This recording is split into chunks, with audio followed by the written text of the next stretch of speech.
সুপ্রভাত বন্ধুরা, তোমরা প্রত্যেকে একটা বাস্তব কথা জেনে রাখো। প্রতিটা মানুষ যখন বদলে যায়, একরকম থাকতে থাকতে যখন একেবারে অন্যরকম হয়ে যায়, জেনে নিও তার ভেতরে মাত্র দুটো জিনিসই কার্যকরী হয়েছে। একটা হচ্ছে, হয় সে ভীষণ আঘাত পেয়ে, মনে দুঃখ পেয়ে সে নিজেকে বদলে ফেলেছে, আর 2 নম্বর হয়েছে তার অভিজ্ঞতা। তার অভিজ্ঞতাই তাকে রাস্তা বদলাতে সাহায্য করেছে।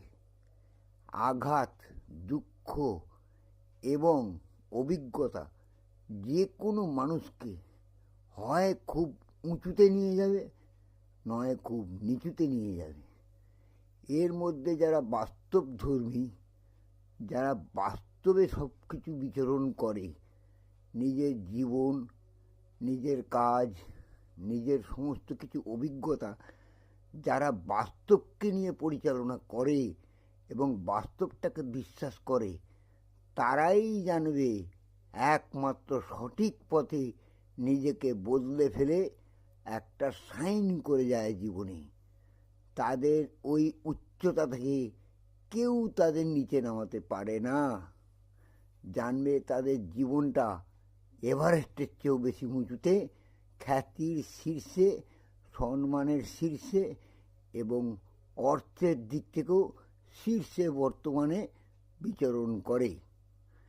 এটাই হচ্ছে জীবন ধর্ম, যেটা তোমরা জানো না, জানতে চাও না, এবং কেউ শেখালেও, কেউ জানালেও সেটা তোমরা নিজের মনে গ্রহণ করো না। তোমাদের সবচেয়ে বড় ভুল কোনটা জানো?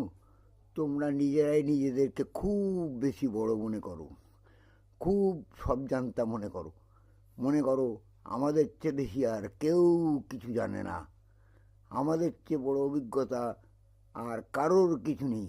এই সব জানতা জাঙ্গিয়াওয়ালা আর সব জানতা ছেঁড়া গেঞ্জিওয়ালাদের আমার একদম পছন্দ নয়, কারণ তাদের কোনো বাস্তব অভিজ্ঞতাই নেই। তাদের আবার দুঃখ কী? তারা তো পরের ঘাড়ে বসে খাচ্ছে, রোজগার তো করতে হয় না। তাই তারা বুঝবে কী করে যে জীবনের মূল্য কতটা, উপার্জনের শক্তি কতটা, উপার্জনের আনন্দ কতটা। জীবনকে উপভোগ করতে গেলে সঠিকভাবে উপার্জন করতে হয়, সঠিক অভিজ্ঞতা অর্জন করতে হয়, তবেই খ্যাতির শীর্ষে পৌঁছানো যায়, বুঝলে?